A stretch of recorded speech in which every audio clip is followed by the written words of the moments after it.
Malala Yousafzai, I am Malala, Chapter 1.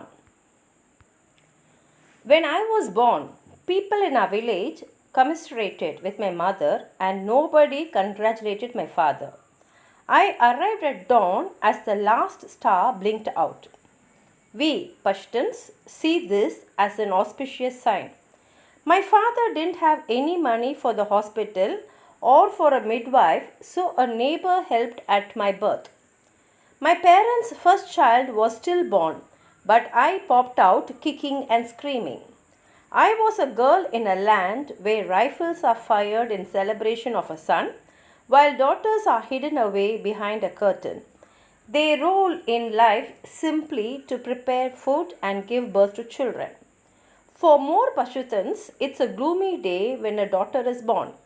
My father's cousin Jahan Sher Khan Yousafzai was one of the few who carnate to celebrate my birth and even gave a handsome gift to money.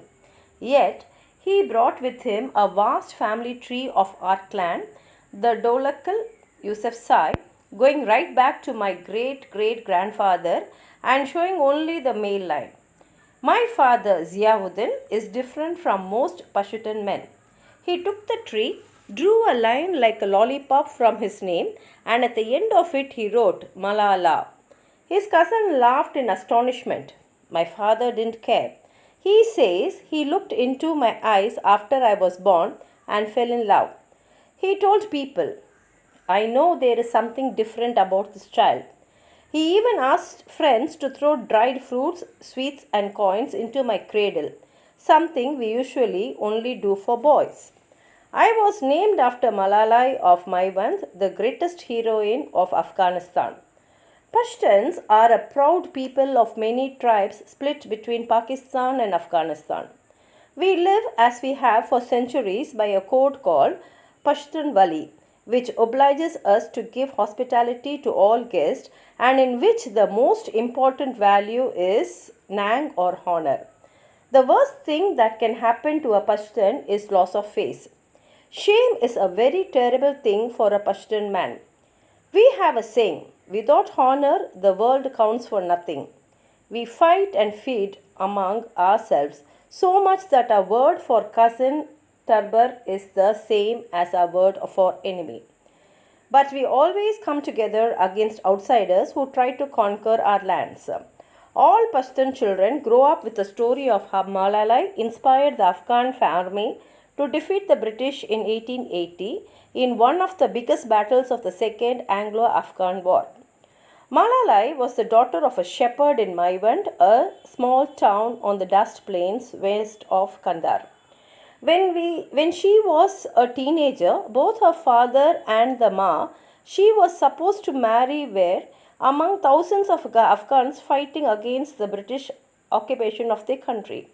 Malala went to the battlefield with other women from the village to tend the wounded and take them water. She saw the men were losing, and when the flag bearer fell, she lifted her white veil up high and marched onto the battlefield in front of the troops.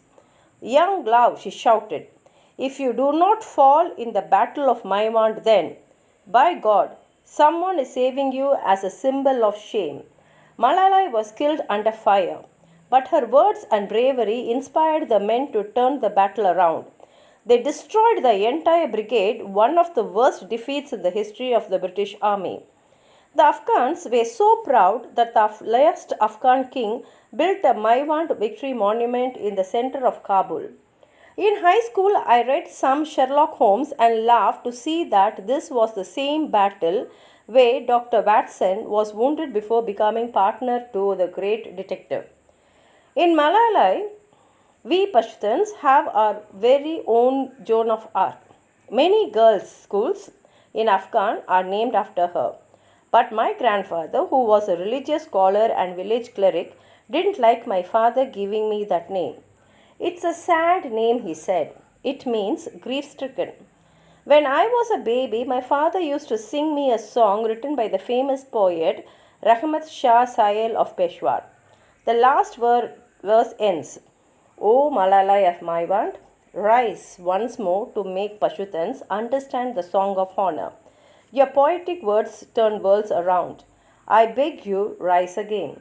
My father told the story of Malalai to anyone who came to our house. I loved hearing the story and the songs my father sang to me, and the way my name floated on the wind when people called it. We lived in the most beautiful place in the world.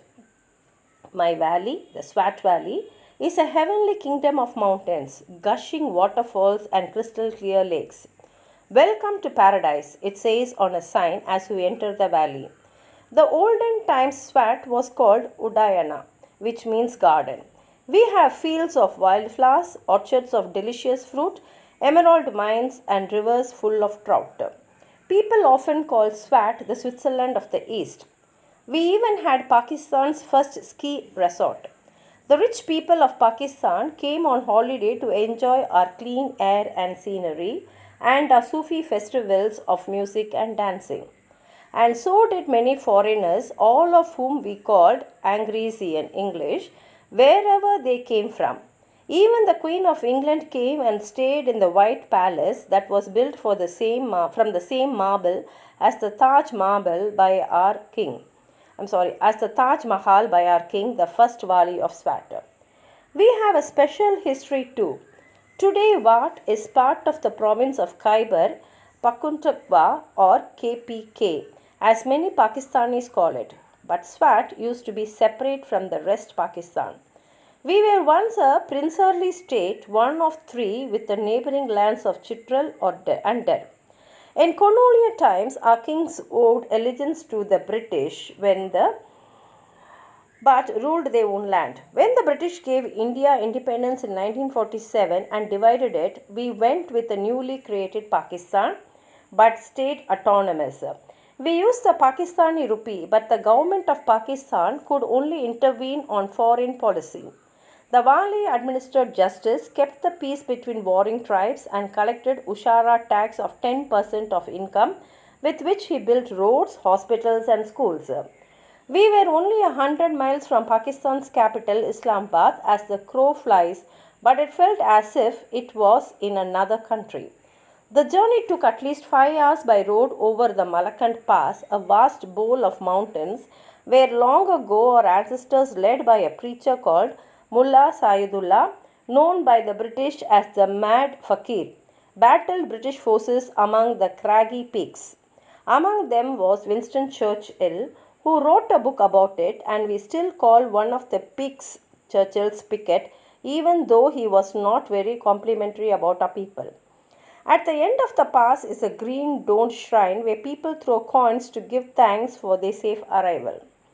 No one I knew had been to Islamabad.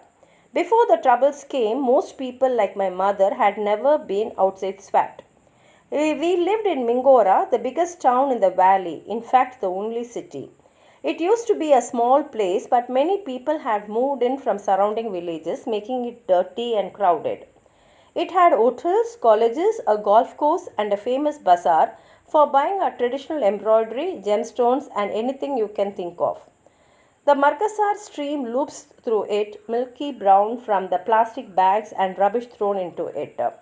It is not clear like the streams in the hilly areas or like the wide river Swat just outside town, where people fished for trout and which we visited on holidays. Our house was in Gulkada, which means place of flowers, but it is used to be called Butkara or place of the Buddhist statues.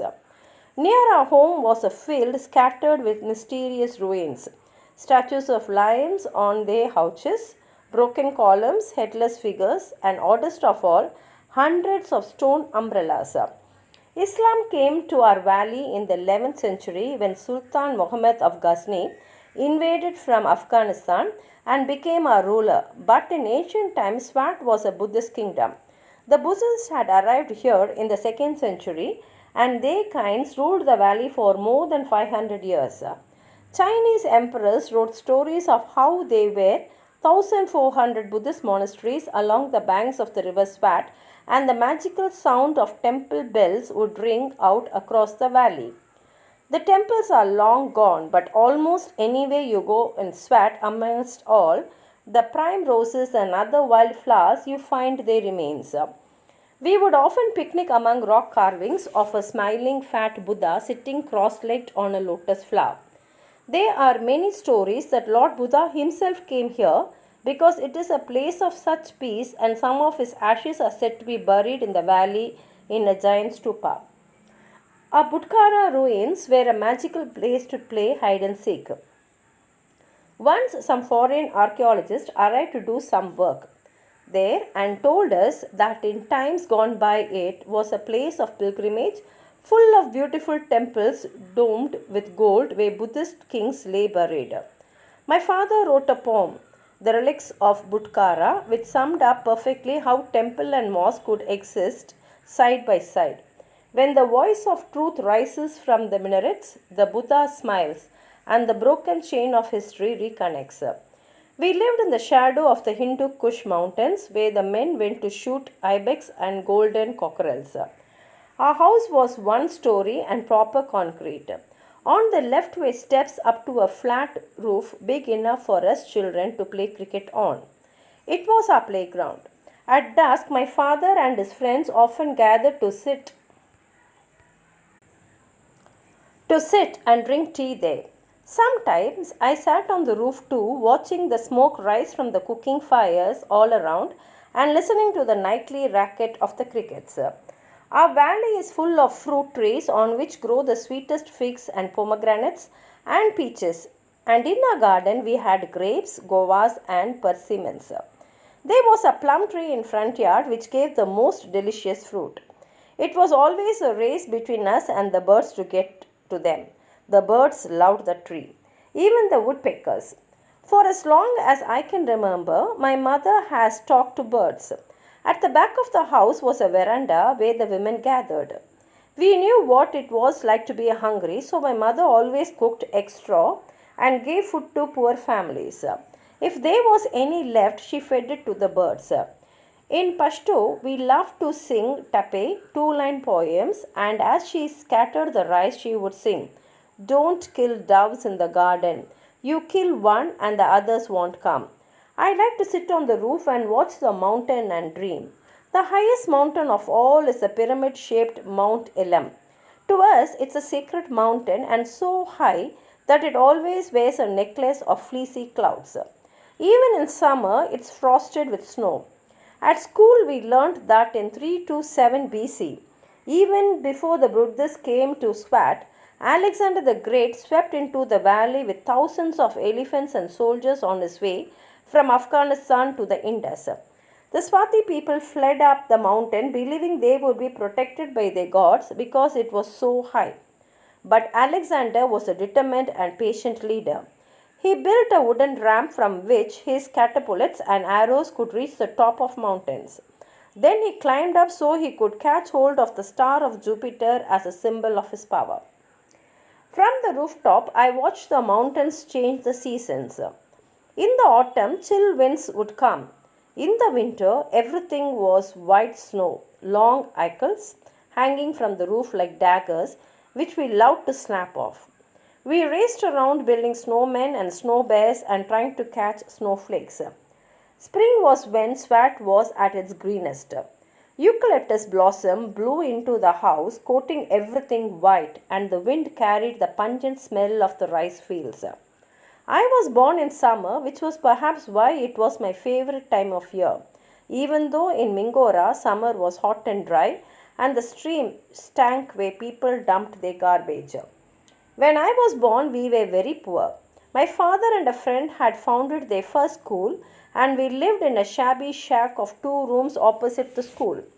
I slept with my mother and father in one room, and the other was for guests. We had no bathroom or kitchen, and my mother cooked on a wood fire on the ground and washed our clothes at a tap in the school. Our home was always full of people visiting from the village. Hospitality is an important part of Pashtun culture. 2 years after I was born, my brother Kushal arrived. Like me, he was born at home as we still could not afford the hospital, and he was named Kushal like my father's school after the Pashtun hero Kushal Khan Khatak, a warrior who was also a poet. My mother had been waiting for a son and could not hide her joy when he was born. To me, he seemed very thin and small, like a reed that could snap in the wind, but he was the apple of her eye, her ladla. It seemed to me that his every wish was her command. He wanted tea all the time, our traditional tea with milk and sugar and cardamom, but even my mother tired of this and eventually made some bitter so that he lost the taste for it. She wanted to buy a new cradle for him. When I was born, my father couldn't afford one. So they used an old wooden one from the neighbors, which was already third or fourth hand. But my father refused. Malala swung in that cradle, he said, so he can. Then, nearly 5 years later, another boy was born, Atal, bright eyed and inquisitive like a squirrel. After that, said my father, we were complete. 3 children is a small family by Swati standards, where most people have 7 or 8. I played mostly with Kushal because he was just 2 years younger than me, but we fought all the time. He would go crying to my mother and I would go to my father. What's wrong, Johnny? He would ask. Like him, I was born double jointed and can bend my fingers right back on themselves. And my ankles click when I walk, which makes adults squirm. My mother is very beautiful, and my father adored her as if she was a frail china vase, never laying a hand on her, unlike many of our men. Her name, Torpikai, means raven tresses, even though her hair is chestnut brown. My grandfather Jansar Khan had been listening to Radio Afghanistan just before she was born and heard the name. I wished I had her white lily skin, fine features, and green eyes, but instead had inherited the sallow complexion, white nose, and brown eyes of my father. In our culture, we all have nicknames aside from Pisho, from which my mother had called me since I was a baby. Some of my cousins called me Lachi, which is Pashto for cardamom. Black skinned people are often called white and short people tall. We have a funny sense of humor. My father was known in the family as Kashta Dada, which means beautiful. When I was around 4 years old, I asked my father, Abba, what color are you? He replied, I don't know, a bit white, a bit black. It's like when one mixes milk with tea, I said. He laughed a lot, but as a boy, he had been so self conscious about being dark skinned that he went to the fields to get buffalo milk to spread on his face, thinking it would make him lighter. It was only when he met my mother that he became comfortable in his own skin. Being loved by such a beautiful girl gave him confidence. In our society, marriages are usually arranged by families, but theirs was a love match. I could listen endlessly to the story of how they met.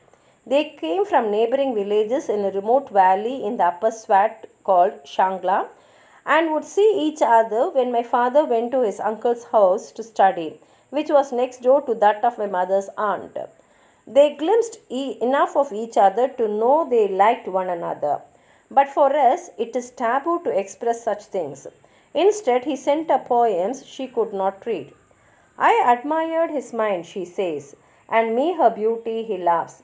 There was one big problem. My 2 grandfathers did not get on.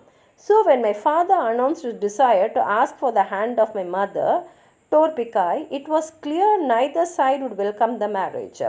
His own father said it was up to him and agreed to send a barber as a messenger, which is the traditional way we Pashtuns do this. Malik Khan refused the proposal, but my father is a stubborn man and persuaded my grandfather to send the barber again. Jansar Khan's Hujura was a gathering place for people to talk politics, and my father was often there, so they had got to know each other. He made him wait 9 months but finally agreed. My mother came from a family of strong women as well as influential men. Her grandmother, my great grandmother, was widowed when her children were young, and the eldest son Jansar Khan was locked up because of a tribal feud with another family when he was only 9. To get him released, she walked 40 miles alone over mountains to appeal to a powerful cousin. I think my mother would do the same for us. Though she cannot read or write, my father shares everything with her, telling her about his day, the good and the bad. She leases for a lot and gives home about who she thinks is a genuine friend and who is not, and my father says she is always right. Most Pashtutan men never do this, as sharing problems with women is seen as weak. He even asks his wife, they say, as an insult. I see my parents happy and laughing a lot. People would see us and say we are a sweet family. My mother is a very pious and prays 5 times a day, though not in the mosque, as that is only for the men. She disapproves of dancing because she says God would not like it. But she loves to decorate herself with pretty things, embroidered clothes, and golden necklaces and bangles. I think I am a bit of a disappointment to her, as I am so like my father and don't bother with clothes and jewels. I get bored going to the bazaar, but I love to dance behind closed doors with my school friends. Growing up, we children spent most of our time with our mother. My father was out a lot as he was busy, not just with the school, but also with the literary societies and jirgas, as well as trying to save the environment, trying to save our valley. My father came from a backward village, yet through education and force of personality, he made a good living for us and a name for himself. People liked to hear him talk, and I loved the evenings when guests visited. We would sit on the floor around a long plastic sheet which my mother laid with food and eat with our right hands, as is our custom, boiling together rice and meat. As darkness fell, we sat by the light of oil lamps, batting away the flies as our stilettos made dancing shadows on the walls. In the summer months, there would often be thunder and lightning crashing outside, and I would crawl closer to my father's knee. I would listen rapt as he told stories of warring tribes, Pashtutan leaders, and saints, often through poems that he read in a melodious voice, crying sometimes as he read. Like most people in Swat, we are from the Yousafzai tribe. We Yousafzai, which some people spell Yousafzai or Yousafzai, are originally from Kandar and are one of the biggest Pashtutan tribes spread across Pakistan and Afghanistan. Our ancestors came to Swat in the 16th century from Kabul, where they had helped a Timurid emperor win back his throne after his own tribe removed him. The emperor rewarded them with important positions in the court and army. But his friends and relatives warned him that the Yousafzai were becoming so powerful they would overthrow him. So one night he invited all the chiefs to a banquet and set his men on them while they were eating. Around 600 chiefs were massacred. Only 2 escaped, and they fled to Peshawar along with their tribesmen. After some time, they wanted to visit some tribes in Swat to win their support so they could return to Afghanistan. But they were so captivated by the beauty of Swat, they instead decided to stay there and force the other tribes out. The Yousafzai divided up all the land among the male members of the tribe. It was a peculiar system called Vesh, under which every 5 or 10 years all the families would swap villages and redistribute the land of the new village among the men so that everyone had the chance to work on good as well as bad land. It was thought this would keep rivals clan from fighting. Villages were ruled by khans, and the common people, craftsmen and laborers were the tenants. They had to pay them rent in kind, usually a share of their crop. They also had to help the khans form a militia by providing an armed man from every small plot of land. Each Khan kept hundreds of armed men both for feuds and to raid and loot other villages. As the Yousafzai in Swat had no ruler, there were constant feuds between the Khans and even within their own families. Our men all have rifles, though these days they don't walk around with them like they do in other Pashtutan areas. And my great grandfather used to tell stories of gun battles when he was a boy. In the early part of the last century, they became worried. They became worried about being taken over by the British, who by then controlled most of the surrounding lands. They were also tired of the endless bloodshed, so they decided to try and find an impartial man to rule the whole area and resolve their disputes. After a couple of rulers who did not work out in 1917, the chiefs settled on a man called Mayangul Abdul Wadud as the king. We know him affectionately as Badshah Sahib, and though he was completely illiterate, he managed to bring peace to the valley. Taking a rifle away from a Pashtutan is like taking away his life. say he could not disarm the tribes. Instead, he built forts on mountains all across Swat and created an army. He was recognized by the British as the head of the state in 1926 and installed as Wali, which is a word for ruler. He set up the first telephone system and built the first primary school and ended the Vesh system because the constant moving between villages meant no one could sell land or had any incentive to build better houses or plant fruit trees. In 1949, 2 years after the creation of Pakistan, he abdicated in favor of his elder son, Miangul Abdul Haq Jehan Sahib. My father always says, while Badshah Sahib brought peace, his son brought prosperity. We think of Jahan Sahib's reign as a golden period in our history. He had studied in a British school in Peshawar, and perhaps because his own father was illiterate, he was passionate about schools and built many, as well as hospitals and roads. In the 1950s, he ended the system where people paid taxes to the Khans. But there was no freedom of expression, and if anyone criticized the Wali, they could be expelled from the valley. In 1969, the year my father was born, the Wali gave up power and we became part of Pakistan's northwest frontier province, which a few years ago changed its name to Khyber Pakhtunkhwa. So I was born a proud daughter of Pakistan, though like all Swatis, I thought of myself first as Swati and then Pashtun before Pakistani.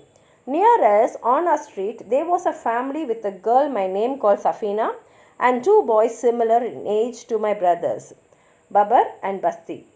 We all played cricket on the street or rooftops together, but I knew as we got older, the girls would be expected to stay inside. We would be expected to cook and serve our brothers and fathers, while boys and men could roam freely about town. My mother and I could not go out without a male relative to accompany us, even if it was a 5-year-old boy. This was the tradition. I had decided very early I would not be like that.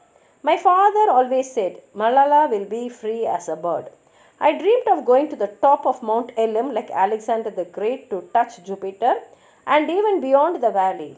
But as I watched my brothers running across the roof, flying their kites and skillfully flicking the strings back and forth to cut each other's down, I wondered how free a daughter could ever be.